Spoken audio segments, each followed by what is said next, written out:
Okay, so my guest today is Brandon Meagher. Brandon is a musician, songwriter, producer, an audio engineer, mixer, and a world-class home studio builder of one. And future Grammy winner of many, of course. I remember talking about that goal with you a while back. Right. I met Brandon in 2019 and right away admired his skills, his drive, his perseverance to get things done. And he's a good friend of mine, and I'm grateful to get him here today in the studio. So thank you for coming on the podcast, Brandon. Thanks for having me. That's too kind. How are you? I'm great. I'm happy to be here, actually. I was saying a second ago, first podcast for me, and I'm pumped, and I'm impressed with what you did with the place. Thank you. I really am. Thank you, man. I feel like we got to spend a lot of time together early, when we met each other, and then this space of, a 25-minute drive. Yeah. It's really incredible how here in Nashville, That's too far, man. 25 minutes is like, I'm never seeing you again. I mean, it's not like any one person. It is just the culture of the town where it's like, man, It's a little ridiculous. You get out to Brentwood or Hendersonville or, Nolensville or whatever, and they're like, when is it? Yeah. I've got a right at 3. It's like the difference between that and LA is LA, if you have a 2-hour trek, it's like, that's fine. Well, you live there for a good amount of time. I've only visited, but I feel like it's night and day. I mean, going to Trader Joe's is 45 minutes. Yeah. And they're everywhere. Yeah. So what's new in your life? What are you working on? Myself. Me too, and dude. Me too. Yeah. A lot of reflection happening at the end of the year. Try not to be so much of a dick. But I built the studio. That was a 5-month project, which to me, that took a long time, but to everyone else I tell that to, they're like, oh, that was really quick for a new build. So I was like, pat on the back for that. But like, finished the studio. I've been getting more into sync. Tons of projects, tons of singles, EPs, doing some sound design stuff for some animations, which has been new for me this year. But yeah, seriously, just trying to like better the schedule, better my routine, better my skills, be more intentional with what I do, spend my time in a more productive way. Because I'm 33 now, and I was like, okay, I think. Dang, dude, you're 33? I'm 33. Dude, yeah. You're so much older than me. No, I'm not. I turned 33 in a week and a half. Oh, we have similar. Okay, we have close. Yeah, I turned 33 in October, so we have similar birthdays. But yeah, all that being said, I feel like it's been more important the older I get to be like, how can I not waste time? How do I not do too many bullshit projects while still taking on things that are like a risk, but for a certain reward down the road? Like those are cool, but like, how do I take on less like these fucking suck projects? And shout out to those projects. Thank you, projects. I learned a lot. You taught me a lot, and I've grown a lot from you. But like, we've all been there, and I think you have to go through those when you're obviously starting out. And I did for like 7 or 8 years. I was doing all that crap. But like, I feel like now I'm trying to just be, again, just more intentional and do better work. So it's been a good year. It's been a good year for growth, and I think I'm looking forward for next year. Honestly, I feel good about it, where I'm at. What is your process for being able to work on multiple different projects? And do you have a daily routine or schedule to manage those different projects? Or is it spread out more of like this whole day is this project? How do you approach it? There's a lot. I feel like you can attack that a lot of different ways, and it's a really good question. I'm sure some people are a little more like by the book and organized than I am with that, but if we're just getting real about it, it's fun and it's also a business. If someone's paying me 2 or 3 times as much as somebody else to do something, I'm not saying I'm always going to follow money, but it's just like I also have to make a living. So if someone's not as serious about their project and they're just like, let's just get it done, here's a little bit of money to do it, that might take me a little bit longer to get to that project than someone who's like, I got a deadline, I'm happy to pay a full rate, and I really want this done well, then like they'll get a little bit of priority. Just naturally, they're going to get a little bit of priority. But I'm still going to give as much attention to every project as I'm going to give to any project. Like I'm not going to like do less work on someone's because of a certain situation financially or something like that. But it's like, yeah, if someone's, really serious about their shit, I will get on it right away and try to get it done as quick as possible. So it's a little bit of like a queue in that way. Now that's with clients, right? That's with clients. Yeah, that's with But with your other projects as well, like if you're working on a sync thing and a sound design thing, and I don't know, you're married, maybe you spend time with your wife occasionally, or there's a house project or normal life. Yeah. And then you have your client projects, and I don't know, God knows you have to work on a website at some point or send an email. How do you keep it all? That's more of what I'm curious about, because that's something that I've been really tweaking on lately. Yeah.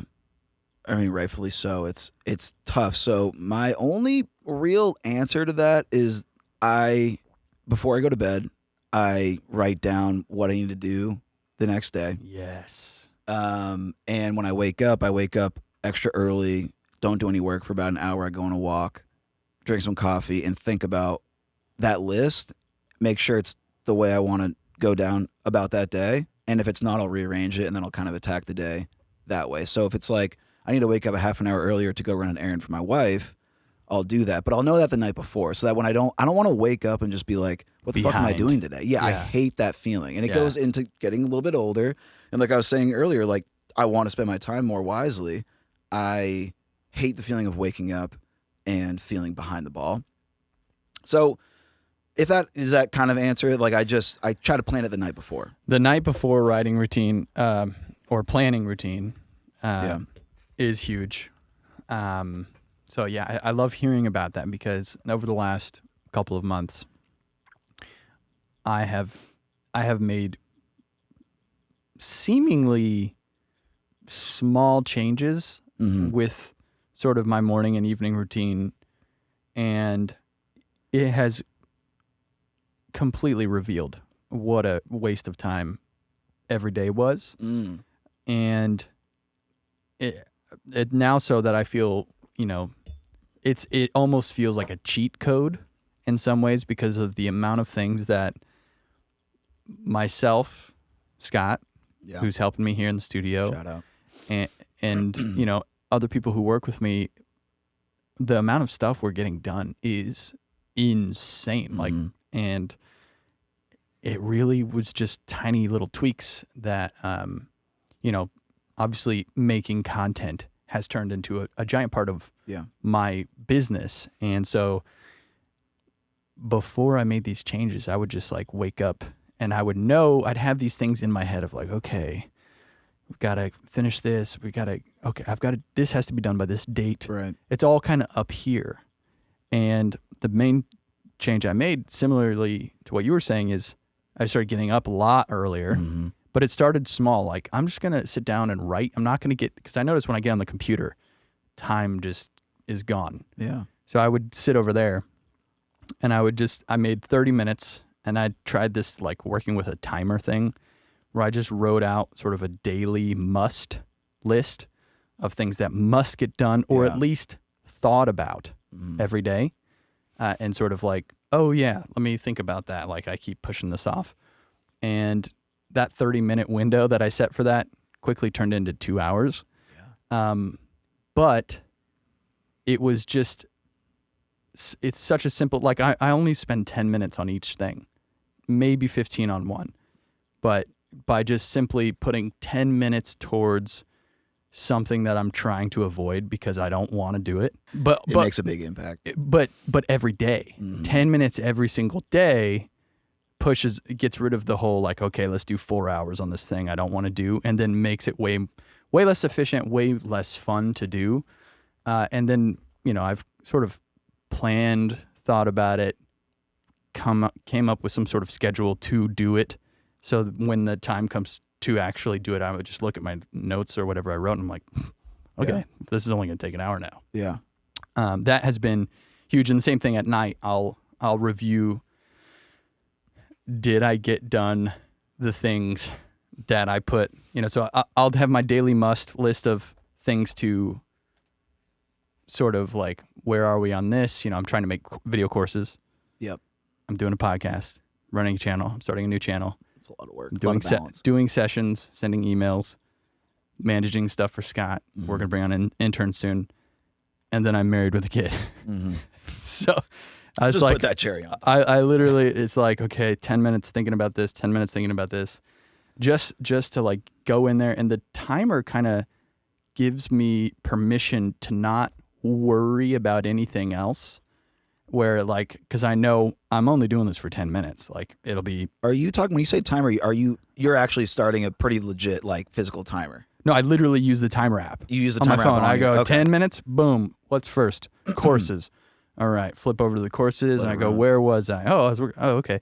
And then it sort of gives you permission to ignore everything else because you're going to be done in 10 minutes. Yeah. But because of that, and there is also some science that shows that when you wake up, your brain is in like the optimal state of, flow for being able to be creative and think deeply about things. So for me, it's like, if I have to do something absolutely dreadful, like write a sales email, that's fun.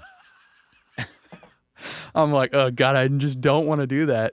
Even though that's like the thing that will make me the most money, and that I'm making these products to sell, you know?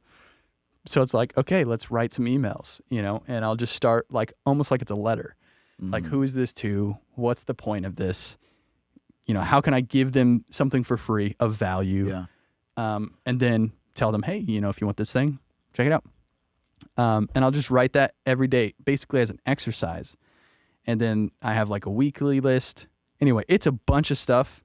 But after I finish going through that all those different things, I narrow it down to like, this is what needs to happen today. And it's, I'll just write down like, set up files for this project. Finish these clips, export these files, outline this, schedule this, follow up on these calls. Yep. Follow up with this person.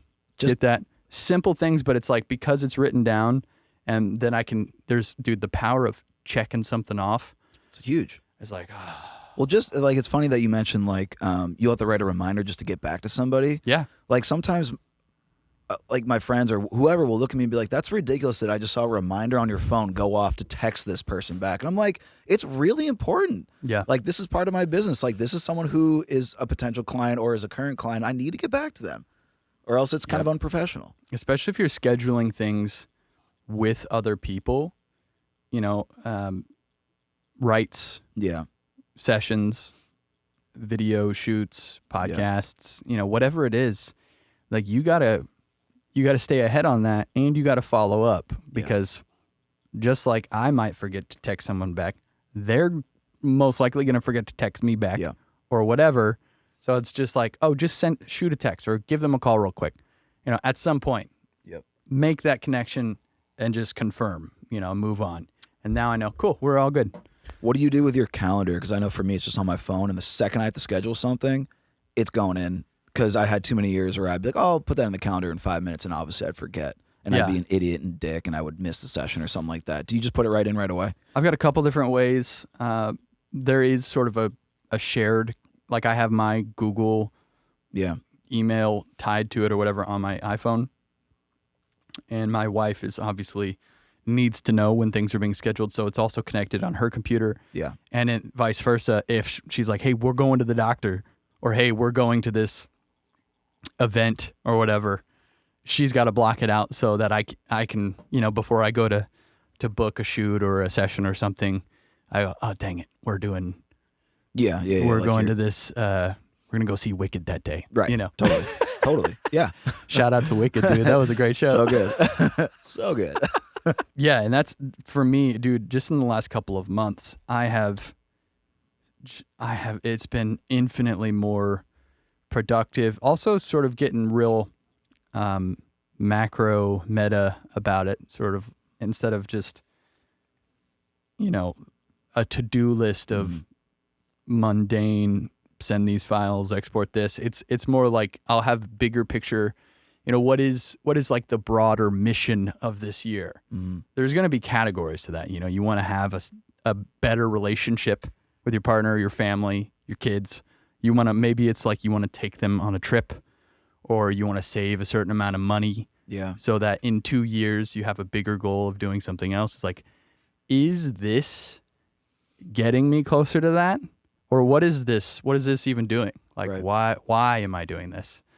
And kind of trying to stay aware of that every day. You know, I'm really deep in this world. So in my little daily planner here, it literally starts with like, I am grateful for, Mm-hmm. and you just start your day with that, and then there's like a priority, and then around that you got your to do, you got your schedule, some notes and stuff like that. But it's like keeping your priority right here. For me, it's a dollar amount. Yeah. Like we're trying to get to this dollar amount. That is our family work vision, is to get to this revenue per month. So that helps us take the next step that we want to, we all want to get to. Mm-hmm. Is that a, I've heard, I might have bought that back in the day. Is that a book you like buy and then oh no. Okay. Daily planner. Okay. Cause there's a lot of really good products out there that are like daily planners that are all Read different Golden templates. Book. Yeah. That's good though. It's in this cute, like green, blue. I've never been good enough to stick to one of those. I just have just a general list, but I feel like that's awesome. I wasn't sticking with this when I first got it. Yeah. But when I started doing when I made the daily list, and then I have a weekly, because the daily is just sort of like, okay, I'm going through the motions. Now I know what to do. Mm-hmm. But the weekly is, let's look backwards at this week. Did you actually do the thing? Yeah. Do these things? Did you actually, and if not, why? Mm-hmm. Like, and be honest, like why did you actually not do it? Yeah. Was it because you just didn't want to? Being real with yourself. And then why didn't you want to? And then change it, like make it so that you do want it or whatever. Yeah. Having sort of an objective review of like, an honest review of like, yeah, I just ignored that. Yeah. Or I just didn't. Well, it's because I went to do it, but it was annoying for like 30 seconds and I couldn't figure this one thing out. So I just skipped it, Mm-hmm. and you do that enough, and then 3 months goes by and you're like, man, I never did that thing I went to do. Been there. Trust me. I also think like, this is kind of closely related, but if you're trying to scale, or to use a business term, whatever, scale, if you're trying to just get better with your business and just grow it, like hopefully we all want to do, I think people who are successful in doing that are more responsible with following through on time, are more responsible with communicating, are more responsible with getting their to-do list done. And especially when what you do really affects another company's deadline. Oh yeah. That's like kind of the next step, at least when I'm doing the sound design stuff. It's through a middleman company. I'm not going to name them right now because I've only been working with them for a little bit, so I don't know, whatever. But like, they're like a middleman between animators and me. They're a middleman between companies like Dell and like these companies that are wanting this sound design. And like, if I don't come through on my end, it makes them look bad. And so having like these planners and really doing some reflection and following through on it and wondering why you didn't and changing that behavior, like it will for sure propel you, because people need other people who can actually follow through on a deadline to grow their business. It's real. I mean, it's heavier. Because I could just be a normal ass producer for the rest of my life and just be like, shoot me a deposit, I'll get to it, whatever. Like, it's not a big deal. Like, you don't have a ton of lists. Like, you could just do that your whole life, but I just feel like you won't take the next step if you're not that reliable. Obviously, stuff like this, with some people, it's just not going to resonate. They're like, I don't want to. That's not me. You could look at it as boring, but maybe some people will say it's boring. Some people will say it's too much work. Some people will say that's toxic. You're on that hustle culture. I'm like, no, I'm doing what I must do. Like, this is, my wife asked me today, because I'm trying to subtly share with her, like, you should try what I'm doing because of what a massive impact it's had on me. I think it would really benefit your day and all of the things. She's doing very different things than me, but she's doing a lot of things. And I'm like, if you were open to like me giving you some suggestions of what, moms and wives love when their husbands start to say course. like, "What if you did this a better way?" But she asked me, she's like, "Do you think this is something that's gonna last? Like, are you starting to burn out on this?" And I was like, on the contrary, Yeah. I'm actually becoming more addicted to it because I'm seeing it work, which is allowing me to do more. And there is nothing. Call me whatever you want. I think there is something with men that we thrive when we get things done. If I get something done, Sometimes to a fault, but I agree. I feel better about myself as a Yeah. person. Like, you know what? I got this done. Yeah. I got that done. I got 12 things done today. Yeah. Now it's 3 p.m. and we're all going to hang out as family. I feel good. Right. Whatever we do, I don't care. It's going to be awesome. And not to harp on this, but I agree, but I think it's also kind of interesting and important to say, like, you know, if you're going to get things done, make sure it's fucking something good and actually productive. Yes. Don't just, absolutely. Don't just cross shit off. Yeah, absolutely. You know. But sometimes it is really silly nonsense. Yeah.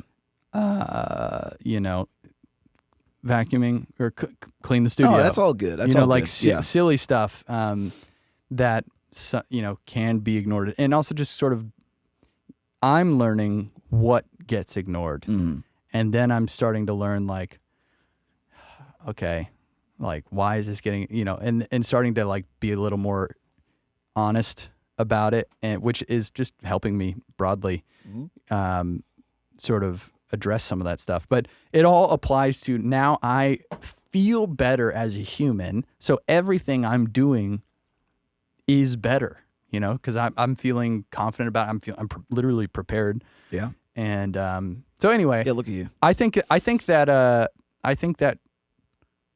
I've never heard anyone in a recording studio talk about anything like this. No. I've never heard anyone as a producer talk about anything like this.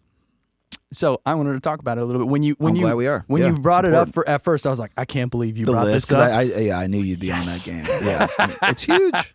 It's huge. Juggling a lot. Yeah, well, if you got goals, bro, Yeah. like how are you going to get your goals Yeah. with no plan? Yeah. Okay, next question.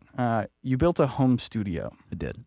How was that process? I mean, it's extremely fulfilling and really, really, really stressful. And I learned an astronomical amount about project management, about construction, physical construction of a space. I was really, really cool to learn about that. I learned a lot about what not to do. But overall, it sounds really good. I'm really proud of it. I had my family help me literally physically build it. My father-in-law, and my dad, like, I mean, most people know that, but like the only people we hired out as in like I self-contracted is what it's called through the town. You self-contract something. So I didn't hire a contractor. I just self-contracted. The only people we subcontracted were the drywallers and the HVAC guys. Yeah. Other than that, we built the walls. I installed the insulation myself in the Low voltage. in the studs. Yeah, low voltage. Yeah. Sorry. No. Electricians were hired. Sorry. Okay. Yeah. And you're like, you did electricity yourself? Well, no. well, You I mean, can, but yeah. No, that was we had a lot more going on there. We hired that. So, and then, you know, we build the walls. I'd put in the vinyl flooring myself. We painted it. Yeah. Built the permanent bass traps in the back of the room. Trying to think of what else. I mean, really did everything. Hung acoustic panels on the ceiling really, really, really well. And it's really, really fulfilling to see it come alive. So you said it took, what, 5 months? Yeah, 5 months, 5 to 6 months. Now, does that include planning? No. Okay, so that's like you got the house. Yeah. Were you already in that house living there? We were already in the house living there for just a few months, maybe 2. Okay. Planning it throughout those 2 months. So my dad was he did some physical stuff with me to help out. He's really handy, but him and I were more of like the planners. Okay. My father-in-law was really good with building. He's a carpenter, basically. He helped build the physical walls with me and stuff like that. So my dad and I would plan who we're going to get for an acoustic designer. Okay, there's issues like where we're going to put the door. It's going to sit on an area that has a 3-inch drop. It was in a garage. So when you walk out to the garage, there was a ledge that dropped 3 inches. How are we going to build a subfloor so that you can walk on the subfloor to get through the frame. I know it's hard to imagine that when you're not there, but we had to build a subfloor to figure out how are we going to build a frame on something that doesn't really exist because there's this ledge. So we had to build up a subfloor to be able to put a door on it. It's like, had to plan that out. Okay, there's a window in the back of the room. Is there a company that sells inserts to make a really good soundproof window? Luckily there is. It's called Indo. Shout out to them. And they send you a laser measuring kit. You measure the window. They send you a perfectly fitting, really heavy insert that you push into your window to completely soundproof it. So we were like, okay, that's great too. Okay, now permits. We had to plan the permits. We had to do everything. Got a building permit, HVAC permit, and mechanical. You had to get an electrical permit. How long was that? That was the worst part of it. They're so backed up that the electrical guy couldn't come out to approve the electrical, I think, for 2 months. How wonderful is it that you can pay and plan and put all the time and work and effort and then then you have to pay for the permits. Yeah. And then you pay for someone to come in and go, either yay or nay. Yeah. And God, the stress of like, please say yes. Yeah. Please say it's good. Just a little backstory on that. I don't know if you've ever gotten a permit for anything, but those people listening out there that have gotten one, they'll know what I'm meaning by this. But like, you can't get a hold of them. They just say they're gonna come by, and if they can't get in, and if it's not a perfect scenario where like you have to leave a note to say grab the key, do the lockbox, get in. If there's like stuff in the room, they'll think it's like inhabited and they can't walk in. So like I had a guy go and he didn't go in because I don't think he read the comments in they're supposed to check in with the town to make sure I didn't leave a comment about how to get in. He didn't check in. He couldn't find the lockbox, so I had to wait another month for him to come back. And it's just like you have to really be on it to do these permits, and it's a huge pain in the ass. But it's great because like you just work anyway. Oh, I couldn't because the electricity wasn't on. But I was working at the other studio. Okay. But it's really stressful. But you learn a lot, and you learn to like over prepare. Make sure you leave all the comments for these people who are going to come inspect. You got to make sure it's a perfect scenario for them to walk in. If you're not home, you got to leave them directions on how to get into the house, the lockbox, the key. They get in, they check it out, and they leave you like a little sticker saying that they came in and they saw it. So it's just the upside is that it's safe. It's not going to burn down because the electrical's messed up. Yeah, it's a lot, and it's not that expensive. I will say that was the other thing I just wanted to mention is that in Tennessee, at least, for a 350 square foot studio, which is what I did, it wasn't that expensive. I think it's like $150 to get the building permit, and then every permit after that's pretty cheap, maybe $30 or $40 to just get them to come in and inspect it. So it's not crazy. At their leisure. At their leisure, whenever they feel like it. Yeah. What did you learn that you didn't expect to learn? I mean, I'm sure there's like elements of construction and stuff like that, but as far as, you were using a different room. Yeah. And now you're in a room that you made. Mm-hmm. What were your expectations when you were in your previous room of like, here's all the things that I don't like about my current room situation. Yeah. And now you're in this new room. What were some of those things that solved and maybe if there's some things that you got really close to, but you would still improve? I think the two main things are one of the obvious ones is soundproofing, just in general, keeping the space quiet from the outside elements, and then the people that are outside of the room, making sure they can't really hear what you're doing inside. That's the main one that I didn't have in my other studio. Yep. And then the other thing I didn't have in my other studio was smart acoustic construction, just how the room is physically built. So yeah, without getting too into the weeds, those are the two main ones. And so now transferring that over to the new studio, starting with the construction, I worked with this guy, Matt Schlater. He's super, super good at what he does. And he helped me build the blueprint for the studio. And there's not a single parallel wall. So that's the first thing that I was like, oh yeah, I kind of forgot about that rule. So we built it. If you can imagine it, if you're looking at the monitors, there's 3 walls and the monitor, one's in front of you, and the 2 on your left and right. When you're looking straight, it's split up into like the front wall split up into like 3 different sections. They're all curved. So there's never any reflection coming back at me. It's all these weird angles in the front wall. And the side walls have long runs that are also kind of like angled out and then angled into the back of the room. And then the back of the room is also at an angle. So it's like you don't need much acoustic treatment because since there's no parallel wall, there's no echoes happening. And the whole thing about the room, that I wanted from the start was that I don't want it to be chock full of acoustic treatment. Like, you guys did a good job here of hiding it. Like, I had the same idea. I didn't want to just put gray baffles everywhere because I think it looks shitty. Yeah. And so I was like, what can we do to make sure the room doesn't need much? And we did it because of these angles. There just wasn't many echoes happening. Yeah. And then along with that was the soundproofing. I didn't know how far we were going to have to go to make the room legitimately soundproof. So Right. just to put it in perspective for people, starting from the exterior of the wall. So basically the inside of the wall going to the interior, which is what you can see. The construction was this. It was a 2x6 frame with 6-inch insulation. And then on that frame was a layer of, and around the entire room was a layer of Quiet Rock 530, which is almost 100 pounds, almost 100 pounds a piece. That's like the drywall. Drywall that has a literal piece of metal going down the middle of it to make it dense. Okay. It's soundproofing drywall. 4x8. You know, it's a 4x8 piece of soundproofing drywall. How heavy is that? It was I want to say 70 pounds per sheet. And a normal piece of drywall is about 30 or less. So you're talking, 70 to 80 You're pounds like, a I'm sheet. not going to hang these. No, I had drywall.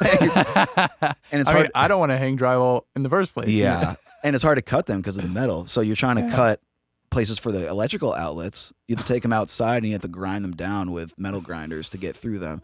Wow. So that was the first layer of drywall, quote, Quiet Rock. And then the second layer was something called fiberboard, which is it's light, but it's just it's more it's more absorption. It's not so much reflective. It's not hard. It's kind of lighter fiberboard that was nailed onto the Quiet Rock.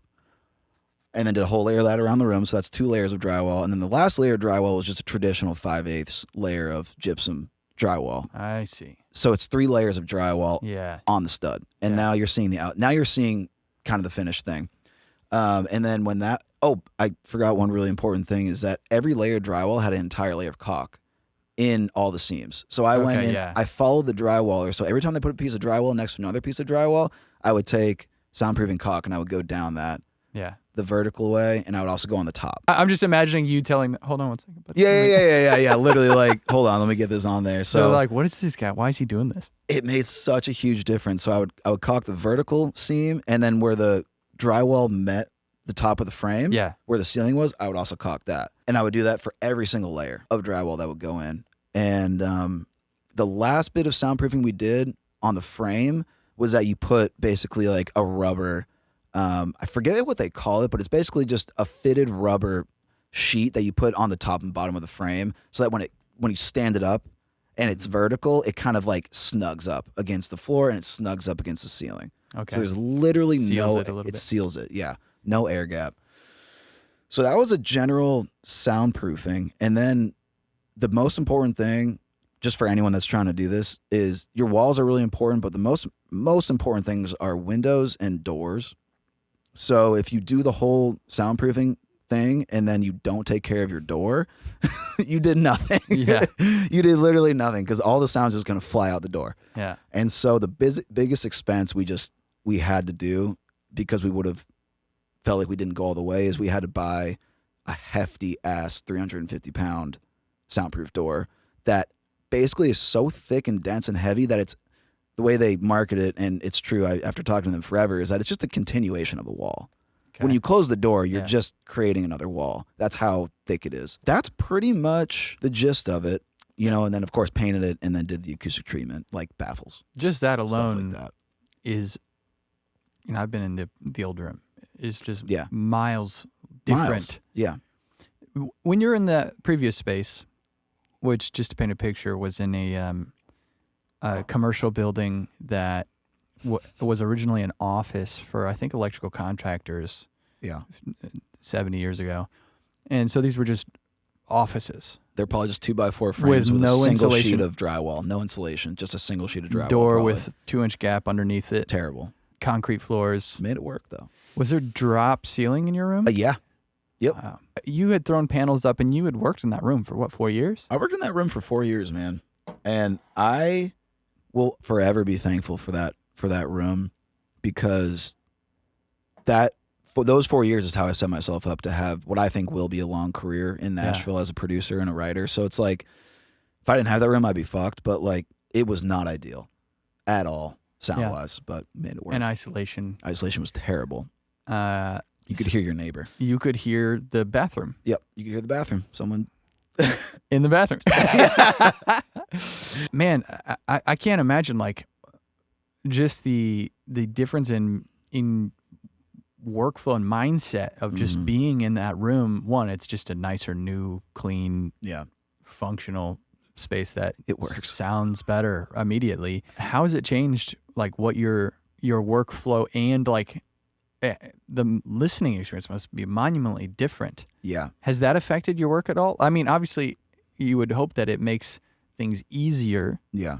But I mean, in some sense, like you can be in a shitty room and just get used to it and know sort of where the lines are with like low end and whatever. And I don't know if you did like SonarWorks or anything like that, but I got it tuned by like an actual person. In the old room? No, not in the old room. That's what I mean is like yeah. you were in that old room for 4 years and put out a lot of stuff and did a lot of work in there. And now you're in this new room. Yeah. And it's like acoustically, so much better. Yeah. What's the difference in like mixing and tracking in there? I want to tackle that in a couple different ways. And I'm not trying to get too heady about it, but I feel like there's two camps in quality of rooms. There's one camp that says it's absolutely necessary. And there's another camp that says it's nice, but it's not. It doesn't mean you're gonna have a successful career if you have a great room. Yeah, I'm more in that camp. If you don't have a great room, you can be a Grammy award winning producer. So I just want to be clear. Like, I'll get into why it's still night and day to work in there, but it wasn't like if I had to work in that other room forever, I would have done it. Yeah, and I would have done, I think, pretty well. But so the thing about the new room though is that, because it's so soundproof and it's so accurate, I can just trust my workflow probably twice as much. Like if I hear that that the sub I'm using is too loud, it's too loud because the monitoring's so accurate and the room is so good that it's like I can work quicker because I don't have to EQ as much because I know what's wrong. I really know what's wrong when I'm listening back. Whereas the old room, I was like, this room kind of has a bump in like 150. It's got a weird bump in 5K. Like, I think I'm mixing this correctly, but I have to go check it in the car. Whereas the new room, I still do car checks, but it's like I can make an EQ move in 2 seconds and know that it's the right move because of how accurate the listening experience is. So that's the monitoring thing. But then the tracking, that is the night and day, is the tracking, because the room is dead silent. There's no airflow. Yeah. And it's when you close that door, you cannot hear a single damn thing. So when you go to record an acoustic guitar, all you hear is the source. You don't hear any reflection. You don't hear any air moving around or any buzz. It's just the guitar, and it's really professional sounding in that room, and the drums sound clear as day. So the biggest thing is the tracking aspect of it. It's not as much monitoring, although it is huge, but the tracking was like, wow, I didn't expect that. And a vocal, it just is so quiet. You just hear the vocal. You don't hear any crap. So, first point. Yeah. This isn't what makes hit records, which for whatever reason you have to say, but duh. I mean, duh. Yeah. But two, the reason you go through stuff like this is because it makes your workday faster. Yeah. And more efficient. And, as we first covered, like the more you get done, the better you feel and the better it's going to be. I mean, if you've got to recut something 6 times. Not cool. That 6th take, you've got a different emotion. You don't care anymore. Than on that first or second take. You're like, whatever, dude, it's fine. It sounds good. Good enough, which are 2 terrible words to ever use. Yeah. Whatever, let's move on. No, you're right. Doesn't make hit records. I battled with that. Not personally, but, with sharing content on recording and studio stuff. It's some comments, and not that, reading comments means anything, but sometimes you just read comments and it's like, you don't need this. It's like, no shit. Yeah. You don't need a studio, but like, it's nice to have it, and it helps. Yeah, it helps. Having a tube tech helps. It's really cool. Would you say no? Yeah, exactly. So yeah, I mean, I'm all about, use what you have and make the best of what's available. But if you can, and you would like your career to be easier and better, like, why would you not? I agree. And also, like, I didn't know how to use a tube tech for a while. I didn't know how to use outboard gear for a while. And then when I did, I was like, I like it. And it makes sense to get some nice stuff if you understand it and you know how to have it better your sound. But yeah, just it doesn't make it, none of this stuff makes a good song. And I think I actually watched you do an episode on that, where you were just talking about how like gear doesn't make a good song. That is my freaking life's motto. But I like good gear every now and then. So no, but if you got a good song, it's nice to have good gear. Yeah. Yeah. Like, hold on, this is a good song. Let's use some good stuff if we're going to, you know. Totally. Hey, let's talk about the difference between owning your own space and, like, renting a space. I have, for the past few years, been working out of my own space, right? And part of that is, you know, there's a few different categories. Part of it is it's at home. And then there's a dynamic of just being at home. Yeah. Which is different than leaving home. It is. And then there's, you know, the dynamic of like, well, this is my space. I can do whatever the hell I want here. And that's like both of those things are very important and matter. I'm split on it, you know, because in some sense, my dream is to go back to what, you know, that space that I was in, you were in, Marcus, Logan, Matt was occasionally in, and have all of the positive parts of it, which are there's a community of people here who are all working. You know, it's there's something about showing up and other people are already there and they're already working. Yeah. Like, I got to get my ass in gear. Yeah. I mean, it's contagious, you know, and then there's the other element of, I mean, there's a bunch of things that come with that are benefits. Obviously, sometimes there's cons, and in a lot of cases, there's a lot of cons that come with it. But I still find myself like, man, I really want to get to a place where I can own.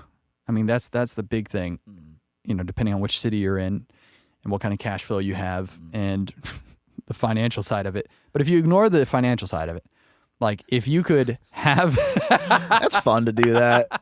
hey man, sometimes just to work it through, you got to ignore like Nashville's pricing. You know, well, let's just take that out of the equation and just see like what we're in the really, middle of Montana. We're in the middle of Montana right now. Oh man, it doesn't cost anything. How would you do that? And what's the best scenario? And I really want, you know, I've thought like, does everyone have a tracking room? You know, it's like that's kind of ridiculous and implausible. But like, what if you had like a really great A room, tracking room, right? Yep. And then maybe some sort of B room that's a little smaller, and that's a different vibe. And then you have these production rooms, but I think the main draw would be if each production room had like a vocal booth or some sort of booth. Yeah. You know, that you could put an amp in, cut acoustic in, vocals, to where you could get 90% of the way. And then you're like, and then you just got a schedule with everyone there. We're like, hey, A's open on Wednesday and Thursday, you know, all day or whatever. And then obviously the other pros is like, well, let's throw all of our best stuff into the A room, and I only need to have these three things in my room, you know, for what I'm doing. And you know, if all the production rooms are isolated and all of them are, you know, again, you get rid of all the problems and you build it out right. There's a couple nice lounges, community areas, kitchen. That's my personal goal that I'm looking forward to, you know, accomplishing and figuring it out. And there's such a great, you know, even like all of our mutual friends, you know, there's a lot of really great people that I would trust in that kind of space. But the other part of it is I would love to be able to leave, you know, like, I know, like, you know what, I'm going to go out of town for 2 months and I don't have to worry like about the space, like, cause there's 5 other people in there still working, you know, and vice versa. Someone else leaves, they can trust like, hey, can you just make sure, keep an eye on it, everything's good here? Yeah, you want to borrow this up there? Yeah, go ahead. That part is kind of, exciting to me because I love to travel and, for the video stuff. I don't really know what the hell the rest of my life looks like. And I kind of love that. And I want to be able to be flexible. I also want to be able to like host events and stuff. And I'd love to not invite people to my house to host events. It's a big one. No, that's serious. Yeah, seriously. Yeah, you don't want to always throw ragers at your house. Yeah, and if you do have an event or whatever, it's like your family can just still be at home and you have a home. Yeah. So that for me is like the dream I currently, and I battle with that sometimes because sometimes I'm just like, nah, dude, fuck that. I'll build a badass studio and I'll be here all by myself. No one else gets to lay an eye on that's this what thing. I know. Basically what you did. That's what I've been doing. And, there's pros and cons to it, but there's something to the community thing. And I think it also depends on where you are in your life. Yeah. Being out here and having a kid and whatever and being home for the early parts of their life is there's a lot of value to that. And it's really important because the funny thing about kids is you really only have them for not that much of your life. Even 18 years is pretty fast. Yeah. And really, they only care about you for like the first 9. Yeah, totally. And then they're like, who's this asshole? They're like, why do you leave me alone? Why do you keep making me go to my room? Stop asking me to do stuff. Yeah. So, yeah, I'm like looking forward. Jack's 7 now. I'm like, dude, in 5 years, he's going to be 12. And then like 5 years goes by like that. And 12, you're an older kid at that point. You got your friends. Yeah. So, that's kind of like the direction I'm looking for. And I'm I go back and forth on like, well, how far would people be willing to drive out of Nashville to have, like, if there was an ideal spot like that, and, like, where's the line of like, well, it's not right in East or it's not right in town or whatever. And it's like, it's kind of nice that it's not there.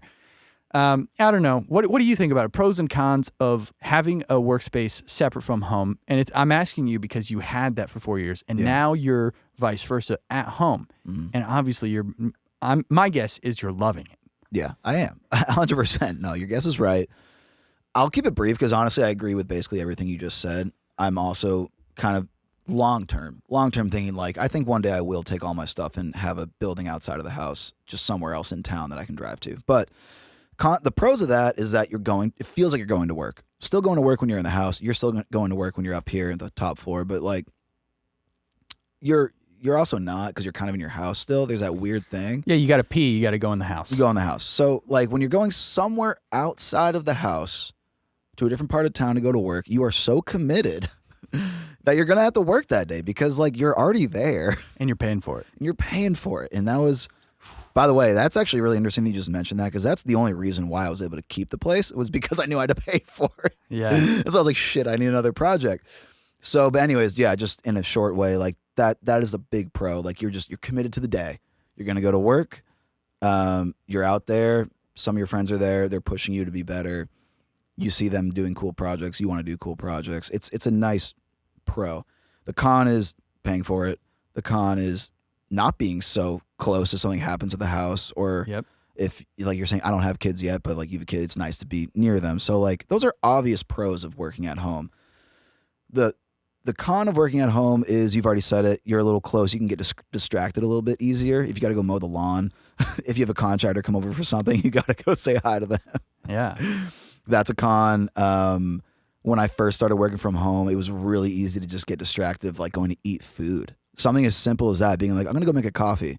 I'm going to go eat this snack, this leftover that I had from last night. Because I didn't really do that at the other studio. At the other studio, I was eating like shit. Yeah. But like, that's a little tough not to get distracted at home. So I think they're pretty straightforward, the pros and the cons. Depending on who you are, one's going to work out better for you, whether working from home or working away. I know for me, working from home is perfect right now. But definitely, maybe it's 8-10 years from now, it'd be so cool to have a building near town that I could just deck out and have a sick, maybe like 2 studio setup. Not too far away from home, maybe 20 minutes or whatever, 30 minutes at the most. Yeah. And go to work. Yeah. That would be cool. And let's be honest, we could have a room somewhere else. We're still going to want something at home. Yeah. A little setup. Yeah. Last thing I'll mention on the separate space is another huge element. Like if you have a good group, because maybe the most important part of doing that is with who. Who is there? A friend of mine has this set up in Kansas City, and he's got 9 studios. It's a big building, and I've talked with him, Jared. Shout out Jared. Talked with him a bunch about it, and he basically said, like, when you're bringing people in there to be there every day, you want to select people who you would invite to dinner with at home with your family.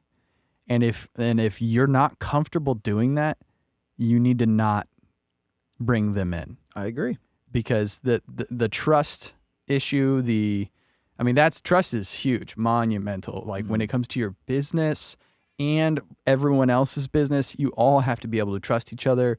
You have to be able to have a healthy working relationship. Yeah. So that's big. But the other side of that is, like, once you do get that group of people, the thing that I see, because I'd love to do it, because I think the people that who would be in there would all be doing slightly different things. Yeah. It's not like we're all in there like, I got to book a recording session. Yeah.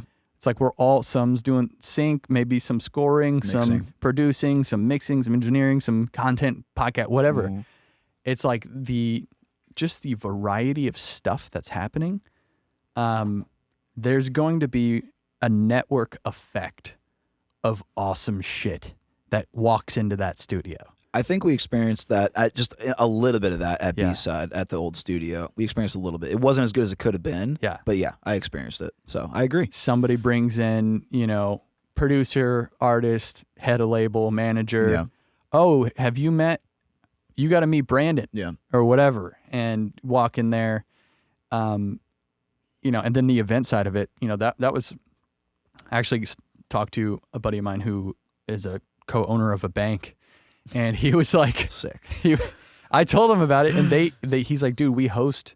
I said, I would love to have like a big A room where I could host events. One, I could do sort of like seminars, like recording seminars or whatever, book something for like 10 people to fly in. We do a session. They don't get to experience stuff like that normally. Do like a 2-day seminar.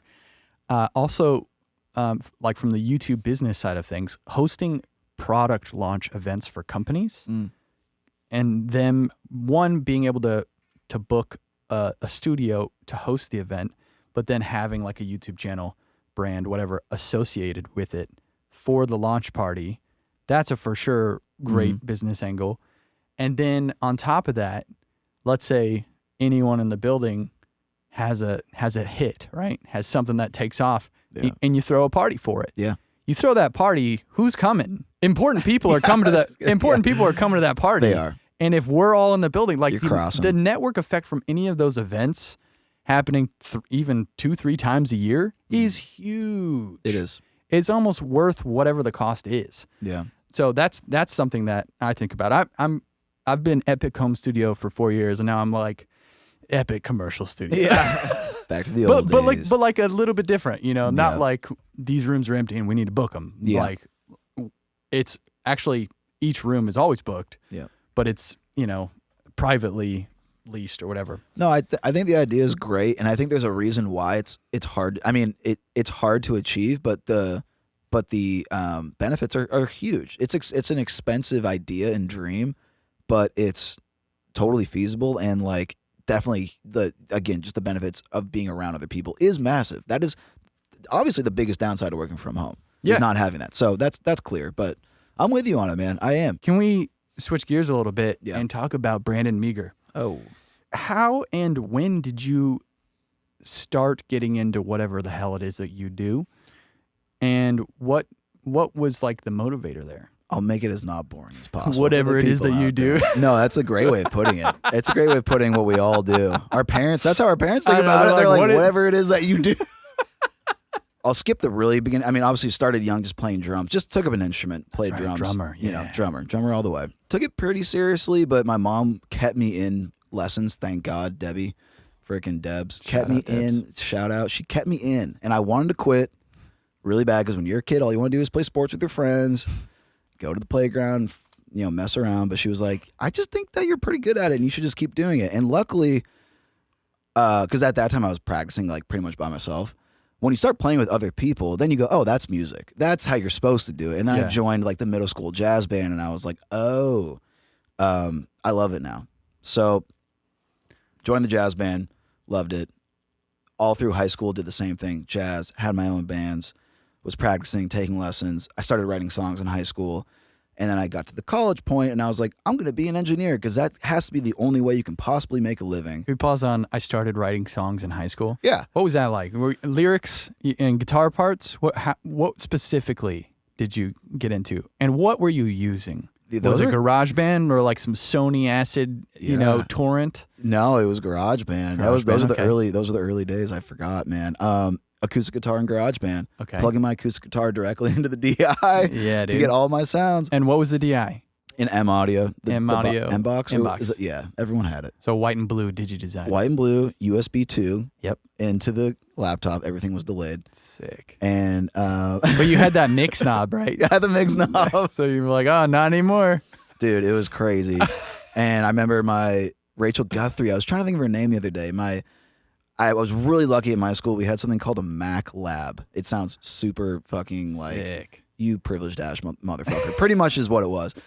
But yeah, it's just a room full of Mac like computers, and the girl who ran it taught me how to like bounce for the first time a mix, taught me how to like plug in MIDI. So I took that information and used it at home with GarageBand and started writing songs on acoustic guitar and producing them on GarageBand. And then I had a actual band in high school, and then we ended up writing songs together. So I went from like me writing songs on acoustic guitar, liking it a lot, recording demos, to a band writing together while we were rehearsing. It's just how it felt the best. We would just rehearse and then be like, hey, what if we make a song like this?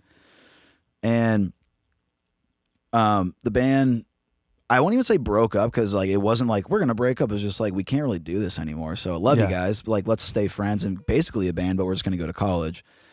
Got into the University of Denver for just playing drums, just performance. But I knew in the back of my mind I wanted to be an engineer, because I was like, maybe I'll be good enough to play drums and make a living, but if I'm not, engineering, I think, is the only other way you like. This is in my brain. I didn't know anything about the music industry. Shout out every drummer ever. Shout out all the drummers who think they're like, if this doesn't work, I should get some microphones. Yeah. That's all of us. So many drummers turned producers. But I just didn't know the producing or writing and getting a publishing deal and all that stuff was a thing. So I was like, if drumming doesn't work out, I'm just going to be an engineer and I'm going to record bands. And so after my first year of college, I transitioned and did half and half drumming and then half the production program, and honed in my skills as like a traditional engineer. I was recording orchestras, I was recording jazz bands, rock bands, big bands. Got an internship really, really early on at the Blasting Room in Colorado, which people need to look at the Blasting Room. It's where Rise Against does basically all their recordings. Cool. It's a huge pop punk and rock studio in Fort Collins, Colorado, that is kind of under the radar, but they're legendary. And that's where I learned how to actually function in a recording studio, how to actually edit like you're on an assembly line. Yeah. How to actually tune vocals like a professional, and how to get tones that are actually interesting. Because in college, you're like, make sure it's not distorting. Yeah. You know? Yeah. So like, but in at the Blasting Room, I was like, oh, this is how you make an interesting sounding song. A song that other actual real people want to listen to. Yeah. And then I took that internship's like knowledge or whatever I got from that and got my first real job at Colorado Sound. And I imagine that Colorado Sound and Blasting Room are the two best studios in Colorado. And so I got a job at what I think was one of the best. And it's been around since like 1973. Shout out Kevin Clock, who owns it. And I worked there as an engineer for like 4 years. Not as a head engineer, really, ever. There was always older people, better people than me. But I was started as an assistant, and then became like a house engineer. Not the head, but house engineer.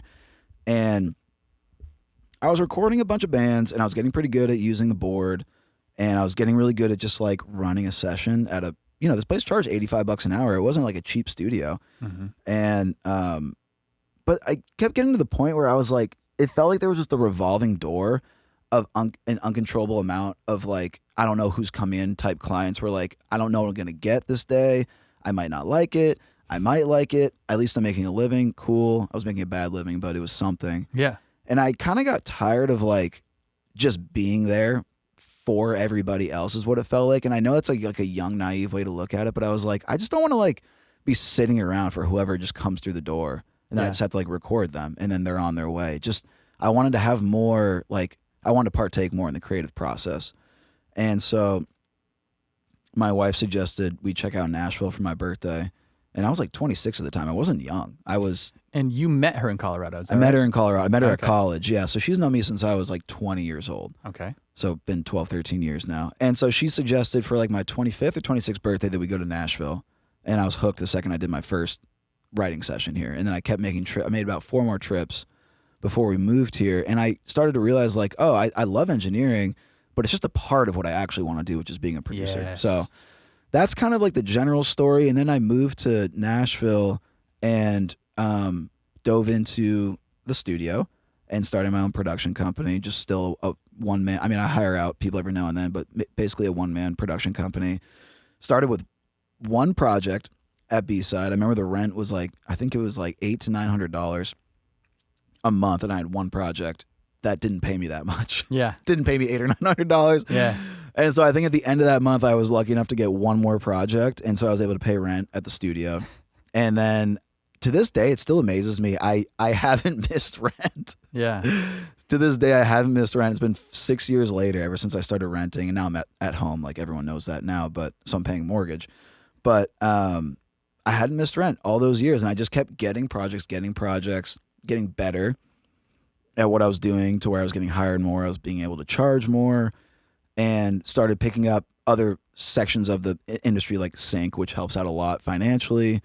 And that's kind of, the long story short. And like now the goal is to, produce for huge artists and also new artists and try to blast them off, which I actually have been doing recently with some artists in Nashville, and keep going with sync, keep going with some sound design stuff. Just stay working. That's kind of generally where I'm at. So you got exposed to the ability to record in high school. Yeah. Started functionally recording. Yep. And then in Colorado, you started, you had the college thing, and then started recognizing like, there's like a way to participate in the creative sound here that I haven't even been aware of. Yeah. That opened up that sort of sonic door. But you really cut your teeth and put in your time in those studios. Yeah. And as much as being the guy or gal at a studio like that is seemingly unforgiving and thankless and exhausting and repetitive, and you don't even like a lot of the work or the projects or whatever. Yeah. Like all of that really matters. One, because you have to be able to be in a room with people that sometimes you don't like, and sometimes their music is just like something they'd play in Guantanamo Bay, and all day long. And you gotta be able to be a professional in that scenario, and the hopefully as your career progresses, you take those skills and find people that you do click with, and then you're like already a professional with them. You're not learning how to be professional with people that you do want to work with. That was a major key right there. And then you're the creative thing. You moved here and really jumped into producing and engineering, but being more creatively invested in the projects here. One part of that story I wanted to highlight, because I think a lot of people, there's maybe not a lot relative to the global population or whatever, but for us nerds who get into this, I mean, there is just like a good probably minimum 5 years in the beginning of figuring it out and doing thankless work that you don't want to do, but getting better. And then eventually you got your space and didn't necessarily know how you were going to pay for it. Yeah.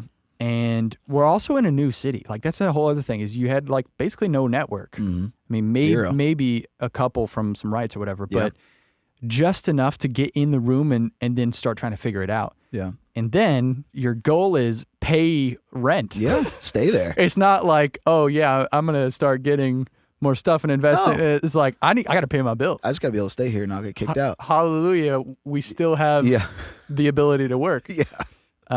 Still amazes me. And as you're doing that, the work you're doing is making you better. You're kind of very focused, I'm sure, on honing your craft and your skills at using whatever you have. Yeah, literally anything. Any To mic. to get better. Eventually you get other opportunities, or you take another risk like you did. Say, you know what? I'm going to build my own studio and I got to pay for that. So let's keep going. Figure out how I'm going to pay for this. That's the trend, is being like, oh shit, now I got to pay for it. Yeah. But if you don't take those jumps and those risks, and then just have to figure it out, then you never will. That's really cool. What are some of the projects you're working on now, specifically, like some of the artists that you're excited about? I hype her up all the time. One of my favorite artists I work with now is this artist, incredible, driven, talented artist. Her name's Busy. I think you know about her. But her project made me like believe again in like just sticking to it, hard work, believing in people, because I've done almost every song for her at this point, produced every song, I think except for one. And I met her as a writer mainly years ago, and actually really only 2.5, 3 years ago. And then I did her first song, which was called Anybody. And lo and behold, blew up 9 million streams later. In a couple of years, she signed her first record deal after 6 more songs at Big Loud. And I was like, that's the first artist that I've ever taken from complete obscurity to a couple songs that did really, really well, got the attention of the city, and get someone signed at a really respected label. And I was like, I guess because you have that imposter syndrome, until you do something that people think is good. And I always had the imposter syndrome. I think most creatives do. And I was like, oh, cool. Like maybe I can help people in this industry get what they want. And that example of her getting signed and kind of moving up in her career, I was like, okay, maybe I'm decent at this, So like, she's really cool and gave me some more confidence in what I do. And I work with a bunch of amazing artists. Karen Hardy, Brooke Alex. I do a lot of sync stuff with people like Josie Dunn, and shout out Honestly Good Music. Everyone needs to check out Honestly Good Music. They're the sync rep company, so they're setting me up on all the sync stuff. Working with publishers like Prescription and Big Yellow Dog and all their incredible writers. I just feel like I've been opened up to a whole world of really talented people. So, I'm not working with like a Grammy nominated person yet or anything like that, but I still feel as fulfilled. I really do. I feel really, really good. And I just like working with hardworking, like-minded, talented people. Yeah. And one day you will have worked with a Grammy nominated person, but likely, you'll still feel the same. Yeah, I still feel the same. Like, well, yeah, but the other ones were still good though. They just didn't win a Grammy, but like, yeah, it's sometimes that's how it is. I agree, and I'm just, I guess what I'm trying to say about like that aspect of it is like, I think you kind of just have to enjoy where you're at if you're gonna keep doing it. Yeah, like, I mean, fucking Grammys are cool, but if it never happens, like, I like the process. I really like the process. Yeah. I know you really. I mean, you're obviously look at everything you got, and you're really into all the, just everything you have up here, and it's really impressive. It's like you obviously like the process, or else you wouldn't be still doing this the way you are. So as long as I can just still do it and improve at it, I think that's the ingredient to stay working. I don't think you need to strive for a gold medal. I think you just do as best you can with what you got and just enjoy it while you can. I think that's maybe the ingredient. Couldn't say it any better. The process to me Yep. is everything. Yeah. And refining and getting better and having more fun. That's what it's all about. I think it's a perfect place to wrap this up, man. Dude, thank you so much. Yeah. This was a lot of fun. I'll put your Instagram. Do you have a website? You have a website, Yeah, right? I do. I'll put all that stuff in Okay. the podcast. It's called That'd be great. Show Notes, down in the show notes. So thank you for coming on, and hopefully we can do some more, maybe a little sync project or I would love something soon. And just thank you for coming on. Thank you, dude. Appreciate it. Had a blast. All right.